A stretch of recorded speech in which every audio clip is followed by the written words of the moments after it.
So we're about to fry the meat. I did not put seasoning on it, but we're about to fry the meat. And while we fry the meat, I'm gonna set these eggs up. Don't look too bad. Yeah, qualify.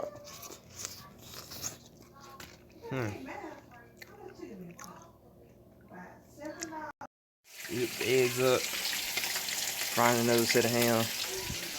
About to put the waffles on.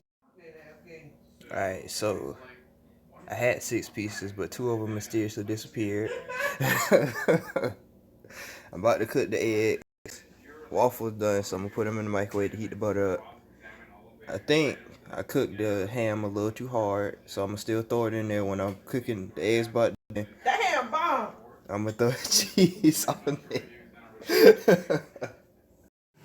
So my mom alluded to me that I should probably have just mixed the ham with the eggs and cooked it like that. So there's that. As you've probably guessed, the ham and the eggs did not mesh well together because I did not cook them. I should have put them in earlier, so it didn't mesh good. But I'm not a professional cook. I never claimed to be. I think it still turned out good. This is what happens when you're hungry and you decide to mix 3 different things.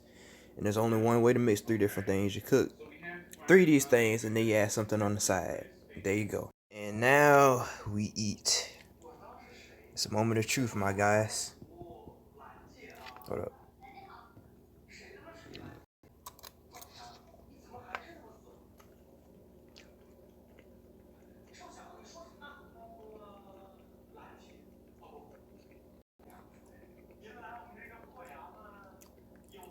Don't taste too bad.